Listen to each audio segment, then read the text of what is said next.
Entonces, buenos días, bienvenidos a este segmento que queremos regalar para ustedes. Estamos compartiendo muchísimo conceptos de bienestar, de felicidad, el impacto en cada uno de nosotros, la felicidad, responsabilidad de nosotros, pero no solamente la felicidad desde el punto de vista personal, sino también la felicidad dentro de las organizaciones.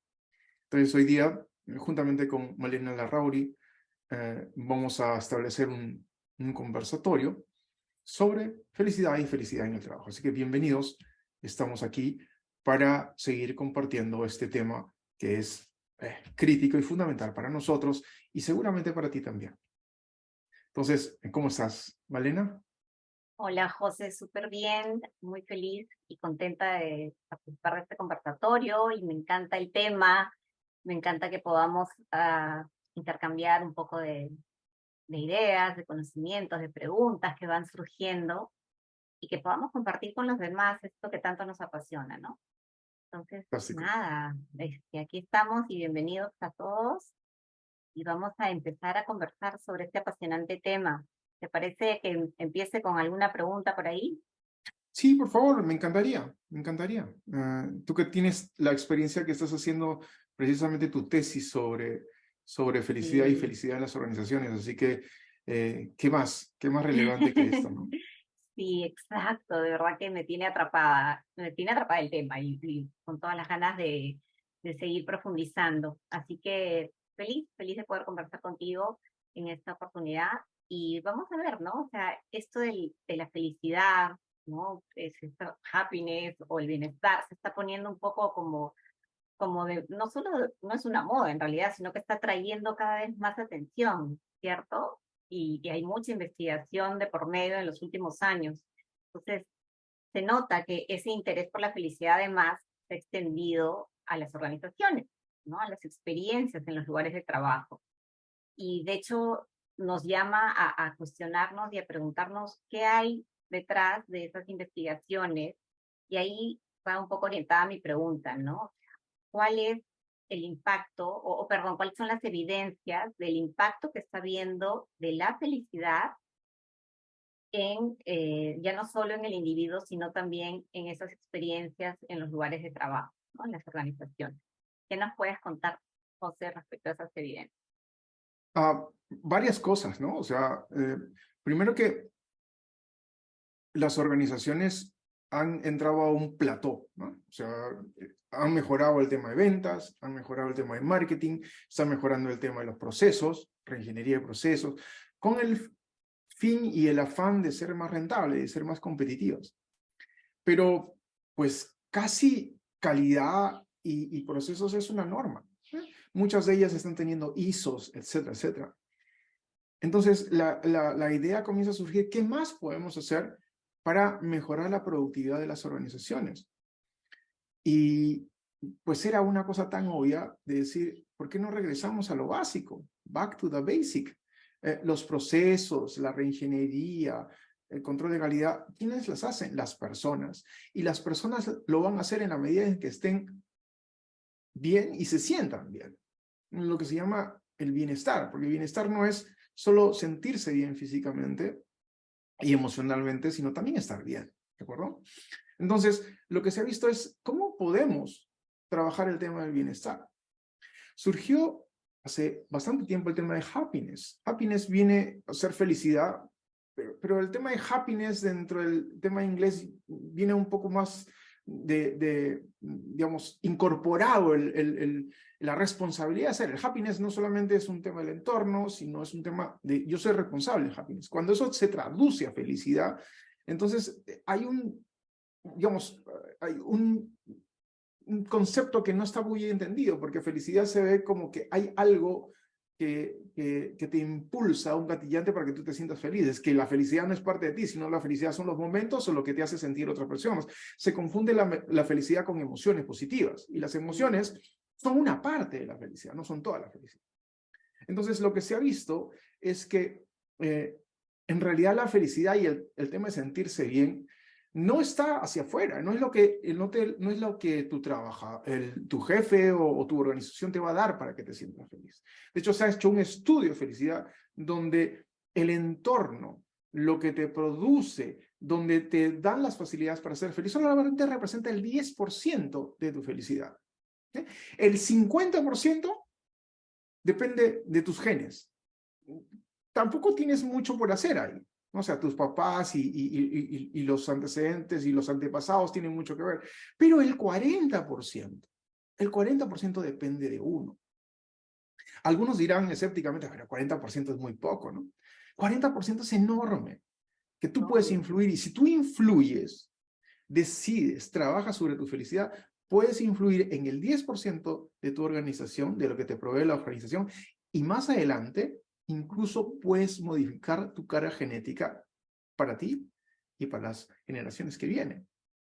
Entonces, como te decía, la felicidad se tiene que cambiar digamos, de palabra, porque está en uno. Y entonces hay varios autores, entre ellos el doctor Martin Seligman, que es el papá de la psicología positiva, que es al final del día el que pone el inicio, las bases para lo que hoy conocemos como felicidad. Lo ha definido como bienestar, trabaja sobre el tema de PERMA. Y hay un israelí que fue el primero que comenzó a enseñar esto en Harvard, de hecho mi profesor Tal Ben Shahar, que habla de bienestar integral. ¿Y qué significa eso? Que la persona es única e indivisible, o sea, no hay una parte, ¿no? El bienestar integral significa 5 áreas que tienen que estar integradas: el área espiritual, el área física, el área intelectual, el área relacional, el área emocional. Todas influyen en todas. Entonces, cuando se vio esto, que la felicidad depende de cada una de las personas, porque estamos hablando de bienestar, y si las personas están bien y se sienten bien, van a ser más creativas, van a ser más productivas, van a poder generar más detalles que impacten en el trabajo. Entonces, se hizo varios estudios durante bastante tiempo. Lo primero son estudios que se observaron, ¿no? Y lo que se vio es que cuando hay esta mentalidad positiva, esta sensación de bienestar, el impacto en las organizaciones es que, por ejemplo, las personas que estaban en ventas lograban hasta un 37% más ventas que el promedio de las personas que no sentían ese bienestar que llamamos felicidad. Las organizaciones en general, la productividad aumentó en un 31%. En el área en la ciencia de la salud, los médicos que tomaban decisiones en los lugares donde se necesita tomar decisiones, en las salas de emergencia, por ejemplo, 19% precisión en las tareas. Impacta también en la salud y la calidad de vida, y obviamente en el tema inmune, importantísimo. Entonces, esos son los impactos. Entonces, lo que se vio en un primer momento es si es que existía una relación entre felicidad y productividad, felicidad, salud, felicidad, creatividad, felicidad, ventas. Y cuando se hicieron estos estudios observacionales, se llaman de cómo varían estas dos, ambas varían. Entonces, este primer estudio fue importantísimo. Y es que no fue un estudio, fue un metaanálisis, como muchos estudios. Pero quisieron ir más allá, no solamente hacer un estudio transversal, observacional, sino quisieron hacer un estudio experimental. Es decir, se midió el grado de productividad antes y después, y en el medio se introdujo estrategias de bienestar. Y esto fue importante porque demostró que la felicidad no solamente interviene en la productividad y varían de forma, cuando una variable varía a la otra, sino que se demostró que la felicidad es causa de, o sea, la flecha no es en dos direcciones, sino en una. O sea, la felicidad es causa de bienestar, causa de productividad, causa de creatividad. Y entonces lo que se hace y lo que se dice es que las organizaciones que impulsan bienestar, que impulsan felicidad, y hoy se llama, hay un término que se llama happiness at work, y cuando tú ves y buscas en Google Academic, por ejemplo, HAW, happiness at work, vas a encontrar un montón de información. Entonces, eso es el impacto y esa es la evidencia Y por eso cada vez más decimos, y tú lo sabes, nosotros no estamos trabajando en el bienestar de la persona en sí, nos interesa, vamos a trabajarlo, pero las organizaciones tienen que comenzar a mirar esto Ah, como una forma de seguir creciendo, como una forma de seguir siendo competitivo. José, y entonces esa felicidad en el trabajo es mucho más que la satisfacción laboral o la satisfacción en el trabajo, ¿cierto?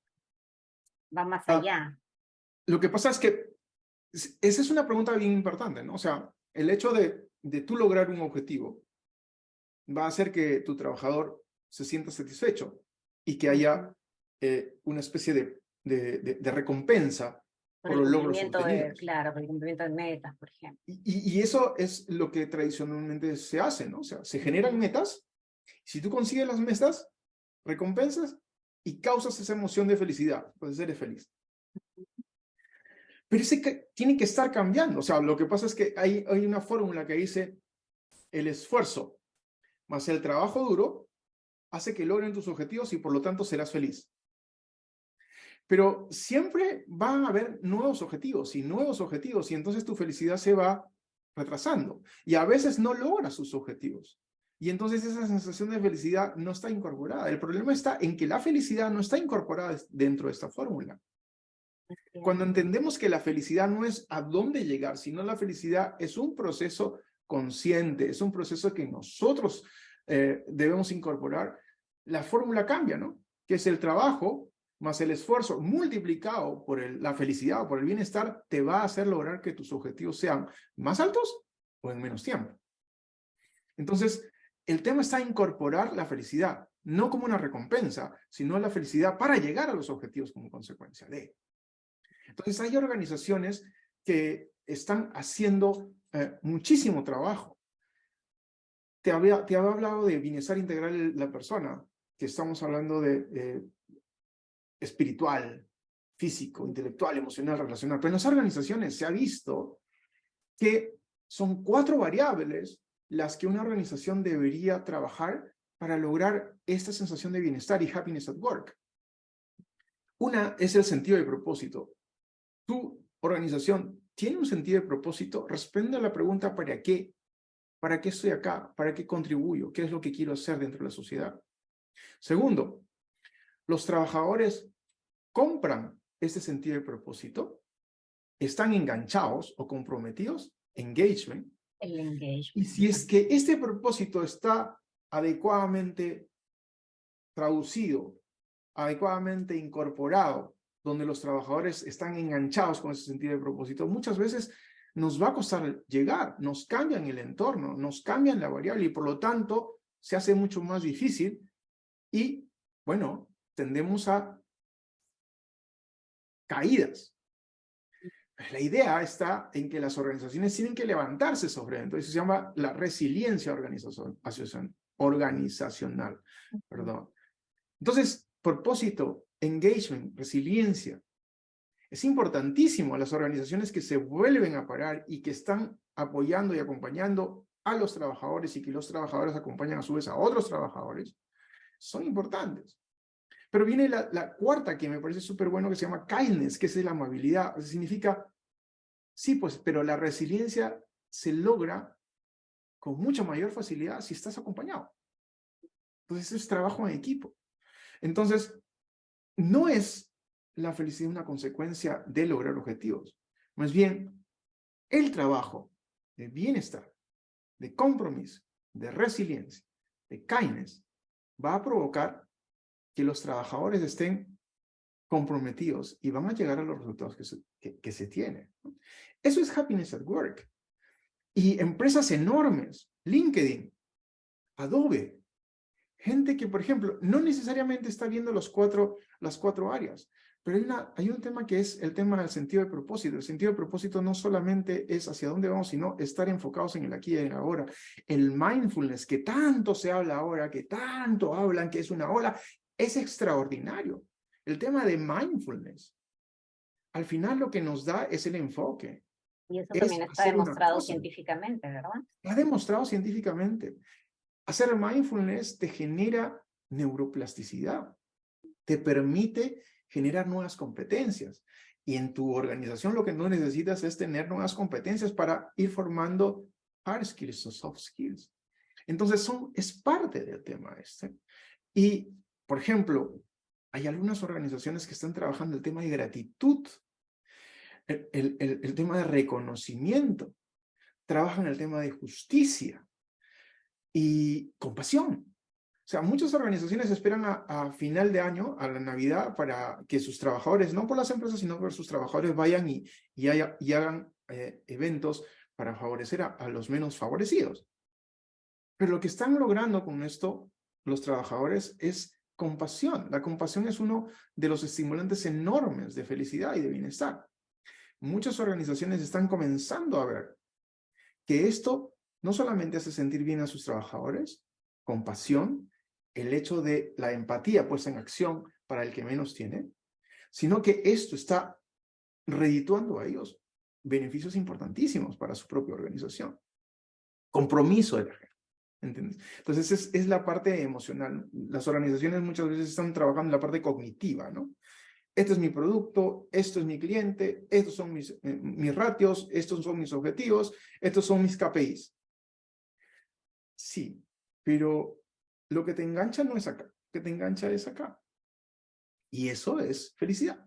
Y el hecho de que trabajemos en felicidad no significa que todo bien, todo extraordinario. No, Claro, que se porque deje eso de lado consolida. los otros, ¿no? Exactamente. Pero de hecho, trabajar en el bienestar integral dentro de la organización, o sea, el bienestar integral de los trabajadores es una, o sea, se está convirtiendo en una estrategia muy importante justamente para ese compromiso afectivo organizacional que se quiere lograr, porque ya varios años se viene hablando también de esta migración masiva de los millennials, por ejemplo, ¿no? Que ya tienen otro tipo de engagement con su organización, ¿no? No es el que antes de repente había, ese enamoramiento, ese compromiso o la lealtad por una sola organización y uno se podía quedar ahí 20, 30 años y felices. Ahora no, todos buscan estar rotando y cambiando, pero eso le genera muchísimos costos y eso también está demostrado con estadísticas de que los costos son altísimos para las organizaciones que tienen altas rotaciones de personal. Entonces,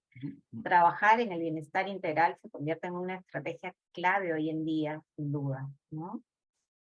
Y tú acabas de mencionar algo, ¿no? O sea,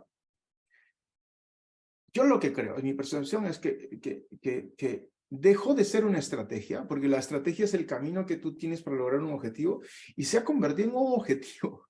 Las organizaciones están llegando a ser, tenemos que ser organizaciones saludables. Eso es como objetivo, a través del bienestar de nuestra gente. Entonces, lo que en algún momento se pensaba que el happiness at work es una estrategia para lograr tus objetivos, hoy día el happiness at work se convierte como un objetivo que las organizaciones tienen que aspirar a hacer. Y eso me parece súper bueno, ¿no? Y sobre todo aprovechar, ¿no? O sea, los millennials ya estamos hablando de 35, 40 años ahora, ya no son tan millennials, seguimos hablando de millennials y ya están grandotes, ¿no? Pero los que vienen, esta generación nueva, se llama Centennial, la generación Z, etcétera, etcétera, es gente que ha crecido, quizás en medio de la pandemia, con esa forma de empatía, compromiso, sostenibilidad, el tema del ecosistema, cómo hacemos que esto se haga más comprometido. Entonces, el tema de los millennials venía en un tema de pensar en ellos, ¿no? O sea, yo me satisfago porque así fue el entorno. Y listo, me voy a mover a donde sea, yo no me engancho con nada. Pero estas nuevas generaciones hay un tema de empatía muy importante, ¿no? ¿Qué estamos haciendo? ¿Cuál es nuestro compromiso social? Como ¿Hacia dónde dices, estamos llegando? Y eso es importante porque en la medida en que ellos se sientan parte de algo más grande, entonces seguramente van a formar parte de eso, ¿no? Así que, ¿no? Es el sí, camino. sin duda, ¿no? Y se ven muchos grupos de jóvenes activistas. Ahora están las incluso plataformas donde pueden hacer sus movimientos bueno, de un montón de cosas relacionadas a eso, ¿no? A la compasión, al bienestar social, hay muchas iniciativas también. Totalmente de acuerdo. José, ¿y cómo se mide la felicidad? O cuáles son hasta ahora las más, digamos, las mediciones que más se utilizan a nivel organizacional o individual? respecto a la felicidad. A Te lo ver, pregunto porque, bueno, si bien ya para mi tema de investigación voy a tener que meterme de lleno a esto, porque justo voy a hacer digamos, la correlación entre esas dos variables, ¿no? sí, Felicidad y engagement. okay. Es que esa pregunta es súper, es bien importante. Siempre digo súper, me gusta esa palabra, pero no quiero hacerla mi muletilla, ¿ya? A ver, eh, si no hubiera formas de medir la felicidad, no tuviéramos estudios científicos, ¿no? Porque un estudio científico tiene que comparar y medir variables. Si no tuviéramos eso, nada de esto lo podríamos demostrar. Simplemente asumiríamos que es así. Entonces hay infinidad de formas de medir. Incluso nosotros en Instrumentos. Perú hay un profesor de la Universidad Católica que se apellida Yamamoto, que generó su propio nivel para medir felicidad. Entonces son cuestionarios, y te digo, son cuestionarios para una encuesta, no es una entrevista, que la entrevista es mucho más larga y muy cualitativa. No, esos son formularios donde tú empleas una escala de Likert. Likert puede ser de 7 puntos, donde 1 es poco común, 7 es súper común, o 7 es muy de acuerdo, 1 es muy en desacuerdo, y lo que está en el medio, pues tú lo mides y lo paloteas, ¿no? Bueno, ya no lo paloteas, lo metes a un programa de estadística y ellos hacen el trabajo. Pero hay infinidad, pero sí te digo muchísimas formas de medir felicidad. Tú conoces una, que es la de Pemberton, pero hay varias otras, ¿no? Hay una de Libomirsky también, que es una de las autoras que es una de mis autoras favoritas, pero hay varias formas de medir felicidad. Si no hubiera forma de medir felicidad, no podríamos demostrar. Siempre esto es, sí, la felicidad. No, pero hay formas de medir felicidad. Hay formas de medir tu sistema inmune, porque tu sistema inmune haces un recuento de cómo están tus leucocitos y ves cómo, o al final del día, cuántas veces te enfermas durante el año. Y es que sí existe una correlación, más que una correlación, una relación de causalidad entre felicidad y esto. Entonces, no solamente esto de trabajar en tu bienestar es estar bien físicamente, sino sentirse bien. Y la relación que existe entre cerebro y cuerpo es íntima. Lo que piensas afecta a tu cuerpo, y lo que sientes en tu cuerpo afecta a tu cerebro. Y es importante entender eso. Entonces, hay estos dos tipos de medida, ¿no? O sea, cómo está tu cuerpo, cómo te sientes. Y es la única forma de hacerlo. Hay muchas formas y a disposición. Mira cómo mide felicidad tal estudio, tal otro estudio. Coges este ensayo, coges esta encuesta y la puedes aplicar. Existen muchas encuestas porque miden diversas áreas de tema del bienestar. ¿De acuerdo? Hay una encuesta que se llama la encuesta de una universidad que se llama UWES, que mide el engagement de las organizaciones. Hay una que tiene 7 ítems y hay otra que tiene 21, si no me equivoco. Y dentro del compromiso de sus trabajadores hay 3 o 4 que miden felicidad. Entonces es todo un proceso.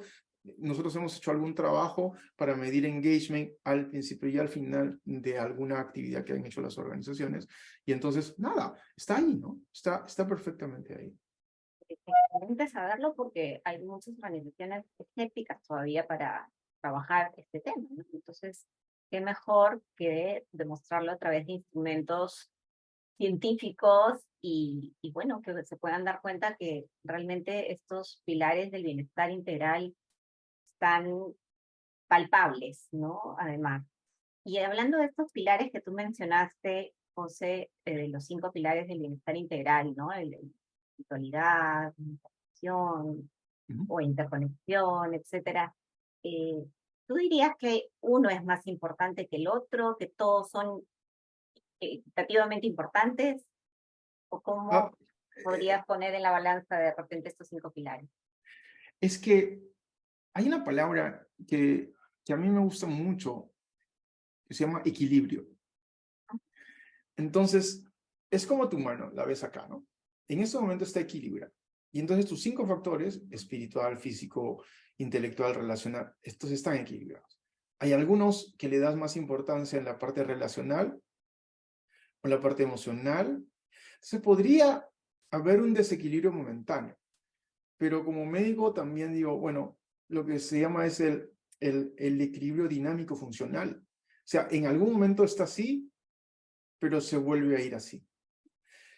Es que si tú ves el tema, ¿no? O sea, por ejemplo, tú tienes una reunión con tus compañeros de promoción o con tu amigo o con tu amiga y no los ves de hace mucho tiempo y se van a volver a ver y van a tomar un café, etcétera, etcétera. Relacional. La gente cuenta conmigo. Pero cuando se unen, las emociones brotan. Recuerdos, me siento contento, estoy muy comprometido contigo, emocional. Y comienzan a recordar, ¿te acuerdas de ese profesor cuando hicimos tal cosa? Intelectual. ¿Sí? Y están tomando y conversan, sí, porque estoy haciendo spinning, o sí, porque estoy bajando de peso. Físico. Y te acuerdas, sí, o sea, estoy llevando un proceso de coaching donde el proceso del aquí, el ahora, el enfoque espiritual. Entonces, todo está interconectado. O sea, todo de alguna forma está interconectado. No puedes poner, no, ahora me voy a dedicar a relacional y el emocional lo veo más tarde. No puedes, sobre todo en esa relación. Y es parte de nuestra humanidad, finalmente, ¿no? Exacto. Y en algún momento tú vas a decir, gracias por venir, estás agradeciendo. Esto es desde la parte espiritual hasta la parte emocional y pasa todo, porque es agradecimiento.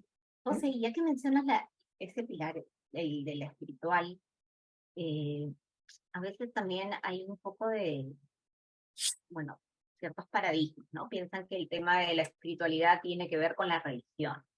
Y los dos sabemos que no necesariamente es así, pero sería bueno de repente aclararlo, conversando para quienes nos están escuchando, que no tiene absolutamente nada que ver con una religión determinada, ¿no?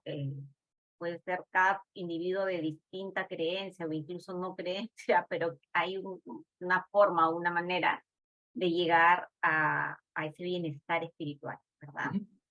De ¿Cuáles hecho, serían esos caminos? de hecho la religión o la fe ayuda un montón desde el punto de vista espiritual, pero no es que sea espiritual religión. La religión O es que sea el único, ¿no? lo que pasa es que la religión es parte de la fe. Tú crees en algo que está más allá de lo que puedes tocar.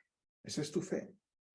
Pero la espiritualidad está más en relación con el sentido del propósito que tú tienes. ¿Cuál es mi función en el mundo? ¿Para qué existo? Si yo no existiera, ¿qué haría? Entonces es un compromiso ya de por medio, ¿no? O sea, uy, ¿qué hago? Entonces, y el sentido de propósito está muy en relación con la trascendencia. Los hombres y las mujeres, y cuando digo los hombres hablo no de género, estoy hablando en general de la raza humana, están buscando una forma de permanecer en el mundo. Eso es difícil porque nos vamos a morir, ese es un hecho. Pero una forma de permanecer es el tema de trascendencia, de que alguien hable de ti. Y que hablen de ti, ojalá que bien, ¿no? Eso es una forma de influir, de hacer algo dentro de esto. Trascendencia, propósito. Pero espiritualidad también tiene que ver con enfoque. ¿En dónde me concentro? Hacer muchas cosas, que es multitasking, es hacer nada. Está comprobado. Es hacer una cosa a la vez. Y eso es mindfulness. Entonces, propósito y mindfulness son componentes importantísimos del tema espiritual. José, ¿y la fe? Es que la fe ayuda un montón. Porque si tú estás buscando trascendencia y la trascendencia estás buscando enfoque hacia otras personas, hacer lo que, final del día, hay una palabra oriental muy importante que dice, es como, a ver, se llama, no es karma, es dharma, con D, D-H-A-R-M-A, dharma. El dharma viene a identifico mis superpoderes, mis fortalezas, y lo pongo al servicio de las otras personas. Eso es dharma. Al final del día eso es trascendencia. Al final del día ese sentido de propósito. Al final del día es espiritualidad. ¿Me entiendes? O sea, ¿te ayuda la fe? Por supuesto que te ayuda. Cualquier fe, cualquiera, en lo que creas. porque al final del día eso sientes que no estás solo, ¿no? Pero no es exclusivo, o sea, no es condición. La espiritualidad, tienes que tener una religión, tiene que ser católico, tiene que ser o lo que quieras. No, no. Es más, eh, los monjes tibetanos, y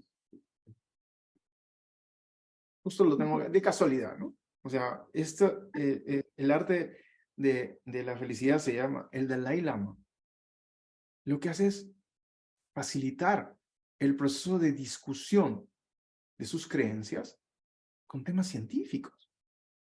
Entonces, Daniel Goleman, que lo conoces, y este psiquiatra que se apellida Cutler, que es Howard Cutler, de hecho, yo lo conocí, por eso es que está autografiado este libro, trabaja desde el punto de vista científico y lo relaciona con el punto de vista espiritual, y eso se favorece. Y es importante que la religión, la espiritualidad, la fe y la ciencia se unan.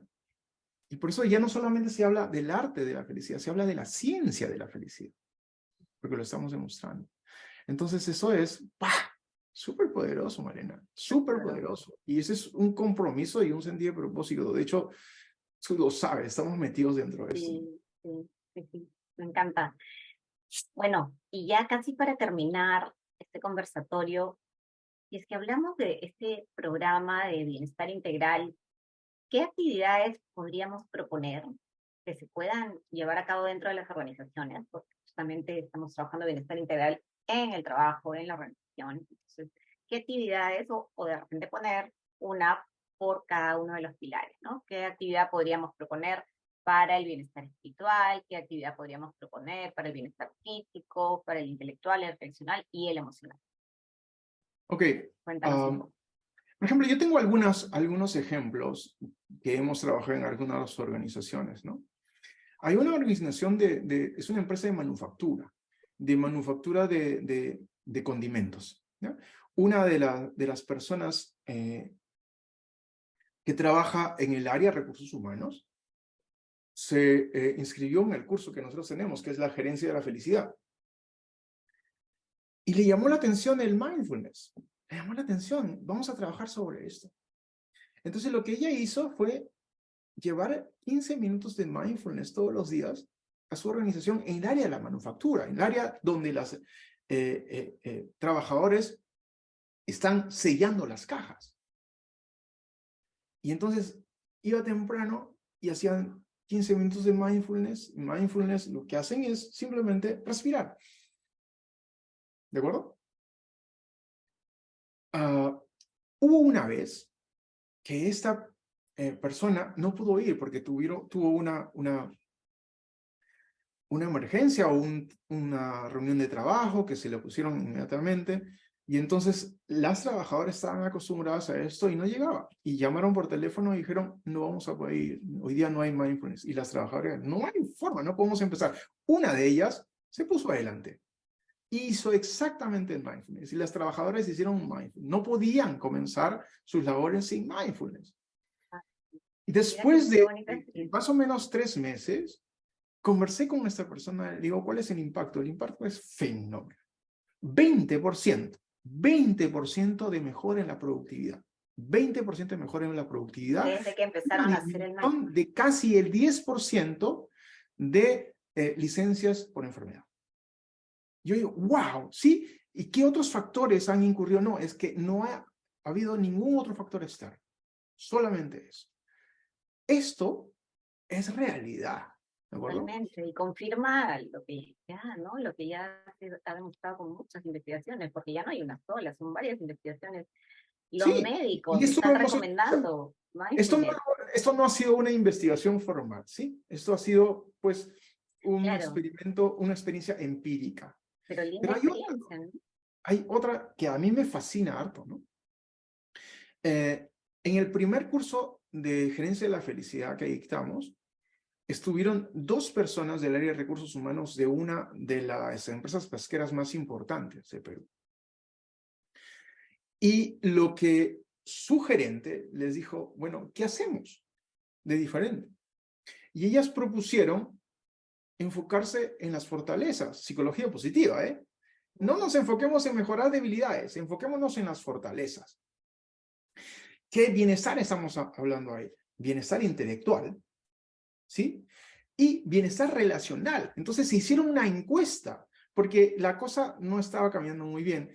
¿Y por qué? Porque los sindicatos son poderosísimos dentro de estas organizaciones, ¿no? Entonces se hizo una encuesta y les dijeron, ¿qué podríamos mejorar? Y en la encuesta salió, nosotros hacíamos esto y ya no lo hacemos. Nos sentíamos orgullosos y muy contentos. No me acuerdo exactamente qué es lo que hicieron, pero ¿qué hicieron? Recolectaron esas encuestas y dijeron, caramba, lo hemos hecho, pero no porque simplemente no quisiéramos hacerlo, sino que nos pareció más importante lo demás. Pero regresemos a lo que hacíamos antes. Regresaron. Eso fue prepandemia, ¿eh? ¿Y qué fue el impacto? Que los sindicatos dijeron, caray, nos están haciendo caso y ahora regresamos a lo que nos hace sentir orgullosos, la fortaleza, etcétera, etcétera. Llegó la pandemia. Y en lugar de que los sindicatos se pusieran en contraposición, se pusieron al mismo lado. Salían conjuntamente, o sea, vieron que los jefes salían con ellos en las barcazas. Ellos no pararon en ningún momento de la pandemia. Y se murieron un montón de gente. Se murieron por el tema de la pandemia. Impresionante. Terminó la pandemia y se volvieron a juntar y había una sensación de cuerpo unido, ¿no? Y cuando les preguntaron, ¿cómo crees que salimos? Lo que dijeron es, nosotros hemos sangrado contigo.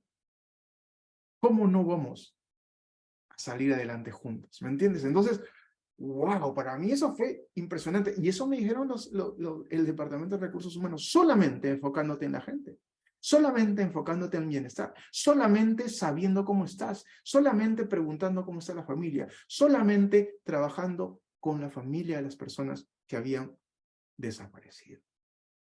Eso es obvio. Y ¿sabes qué? Hay una cosa, Malena, importante, ¿no? En algún momento preguntaron, ¿cuál es el truco? ¿Cuál es el secreto? ¿Cuál es el momento ajá, el momento wow para ser feliz? Es que no hay. Todo lo que te he dicho es obvio. Y todo lo que te he dicho es naturaleza humana. ¿Me entiendes? Solamente hay que practicarlo. Y hay que sistematizarlo y ahora es mejor todavía. Pero, wow, si es que el momento wow es que no hay momentos wow. Me gusta Es, mucho, perdóname que te corte, pero me gusta mucho lo que acabas de decir. Hay que sistematizar, ¿no? Porque hay mucho enfoque en sistematizar un montón de procesos dentro de las organizaciones, ¿no? Orientados a la calidad. Y no estamos sistematizando esta parte de trabajar en la humanidad de nuestros trabajadores que se hace tan necesario, ¿no? Y con el ejemplo que acabas de contar es justamente poder lograr, se abre tremenda oportunidad para lograr ese compromiso afectivo, ¿no? Trabajador-organización, ese enamoramiento que no es fácil conseguir y no es fácil mantener, ¿no? Como toda relación entre los seres humanos, ¿no? En parejas, en la familia, en fin. Y bueno, por otro lado, el impacto del que venías hablando, no solo en el compromiso afectivo, y bueno, hablábamos un poco de qué actividades se pueden hacer.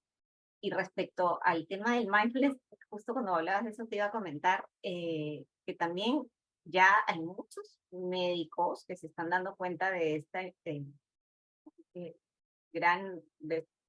gran impacto que está teniendo en las personas, en la salud de las personas.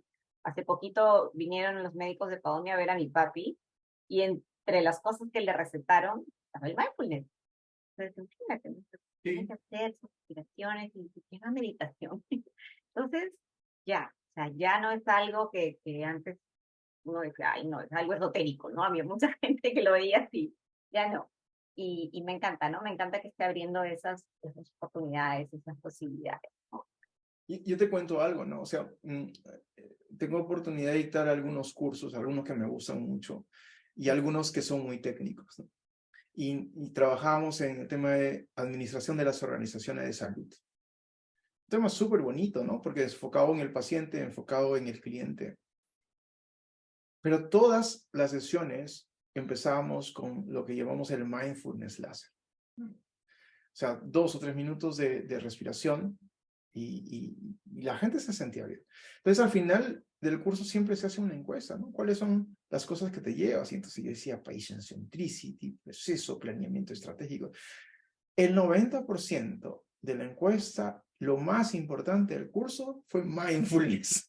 Los momentos mindful. Increíble, increíble. Es que, ¿sabes qué? Y es algo que yo también vengo percibiendo cuando hago procesos de coaching en las organizaciones, que los ejecutivos están demandando mucho como demandando mucho de esta práctica, porque en definitiva hay mucho estrés, ¿no? Hay mucha carga laboral, hay mucho desequilibrio, vida personal, vida profesional, y lo piden a gritos. O sea, este tema de balance, ¿cómo hago para lograr un balance? No siempre se puede dividir el tiempo 50-50, No. imposible en muchas ocasiones. Entonces, ahí justamente es donde este tipo de super herramientas como el mindfulness nos ayudan, ¿no? Entre otras cosas, y por eso es que se hace tan importante aclarar que no es solo una cosa. Este bienestar integral está abarcando estas 5 aristas claves para generar ese bienestar que tanto se quiere, que va a impactar en el equilibrio, en el balance, vida laboral, profesional y finalmente en la salud del individuo y en la salud de la organización. O sea, como decías, es toda una cadena, ¿no? Todo está concatenado. Pero aquí hay que comenzar a cambiar el mindfulness, ¿no? Pero digo, no el mindfulness, el mindset El de nuestra mindset, gente. O exactamente. sea, mira, creemos que vamos a ser más productivos en la medida que vamos a ser más workaholics. Uh-huh. El día tiene 24 horas, ¿sí? 8 horas para dormir. Tienes que descansar. Es parte de esto. 16 horas, esas 16, 8 horas para trabajar. Y 8 horas para ti y tu familia. Así de simple.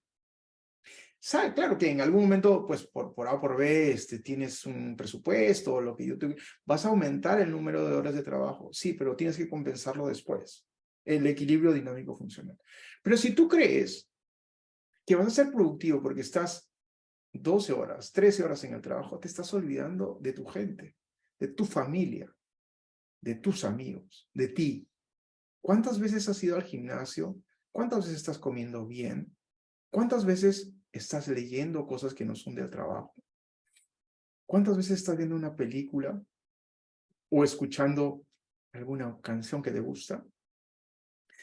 Eso hay que tener en cuenta. O sea, al final del día, lo dijeron en una canción, ¿no? La vida es tan corta, pero tan corta, que no hay tiempo ni para berrinches ni para zapateos. O sea, y la vida es un teatro que no tiene ensayos, ¿me entiendes? Entonces, vamos, o sea, vamos, o sea, hay que ponerlo en perspectiva. Y eso al final del día es lo que tenemos que cambiar ese mindset. Tú lo has dicho, tenemos sobre todo en países como los nuestros, ¿no? O sea, felicidad se ve como un tema esotérico. Recién está llegando. Y a decir de la verdad, hay temas que son como un huevo de Pascua del tema de la felicidad. Son muy bonitos, metes un dedo y no hay nada dentro. Entonces, cuidado con lo que estamos haciendo. En países como Estados Unidos o países de Europa, el tema de felicidad es el primero y el segundo curso más importante de las escuelas. El primer y segundo curso más importante de las escuelas. Harvard es un ejemplo. La Universidad de Yale es otro ejemplo. La Universidad de Berkeley es otro ejemplo. Y lo que a ti te gusta, la Universidad de Penn, con Martin Seligman, que tiene un curso que se llama Authentic Happiness. O sea, felicidad auténtica, ¿entiendes? Tienen una Y demanda si, impresionante, ¿no? y si ellos lo están haciendo, ¿por qué nosotros no?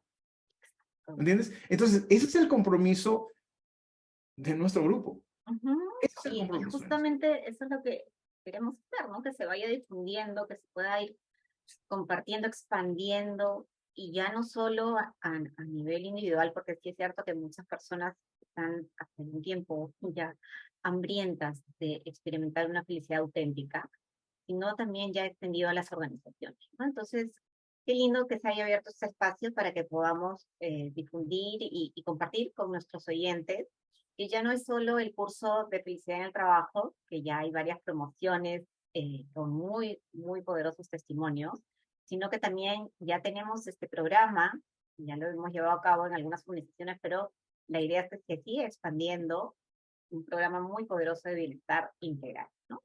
Entonces, ¿qué te Exacto. parece, José, si le dejamos a nuestros oyentes y van a poder encontrar al final, una vez nos despidamos, los números de contacto, donde Los puedan números de contacto, sí. escribirnos Y y donde también permíteme, puedan escribir preguntas, ¿no? Perdóname. hay un tema bien interesante, Male, para terminar, ¿no? O sea, el compromiso es tanto que estamos difundiendo esto. Y lo estamos difundiendo, en algún momento fue presencial y a través de algunas universidades, nuestros cursos, ¿no? Llevamos más o menos 6 cursos de gestión de gerencia de la felicidad. Tenemos como 120 personas con testimonio. Pero nosotros queremos extender. Van a haber muchas oportunidades de comunicación con ustedes, de cómo puedes involucrarte dentro de este curso. Desde tu casa, va a haber sorpresas, desde tu casa, a tu propio ritmo, a tu propio tiempo. Pero en experiencias como la que estamos viendo, donde van a haber conversaciones, reuniones, trabajo en equipo. Vas a conocer gente que de repente no conocías y que quizás pueda ser en algún momento un partner, un compañero de viaje. Estamos dentro de ese proceso. Muy pronto vamos a comenzar a difundir esto. Pero es que creemos en esto, estamos convencidos, lo estamos viendo y estamos testeando esto desde aproximadamente, estamos trabajando en felicidad desde aproximadamente 8, 9 años, ¿eh? Cuando yo llevé el curso de felicidad por primera vez en Harvard, Ben Shahar. con Tal Ben Shahar, en el 2000, ¿qué se fue? 13, 2014, ya 10 años, ¿sabes? Yo decía 8 años, 10 años. Pero después tuvimos oportunidad de trabajar con la Universidad de Berkeley. Recientemente estamos viendo un curso que se llama Teoría U en el MIT.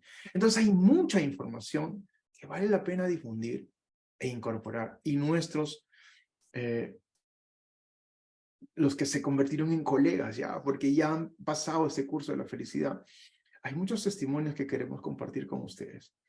Y tú mencionaste algo, que el tema de cómo manejamos el estrés dentro de nuestras vidas. Es parte de lo que en algún momento vamos a discutir en una de estas charlas muy pronto. Así que nada, vale, sin querer se nos pasó el tiempo, ¿eh? Sí, Bolo, es que cada vez que estamos conversando sobre estos temas, como con, no sé, bueno, ahí estás tú con el café, yo con el agüita. Estamos pasándola súper bien. Nada, gracias, José, gracias por todo, por este espacio tan bonito y vamos a estar en contacto y ya saben nuestros oyentes que, como dijiste, pronto vienen muchas sorpresas.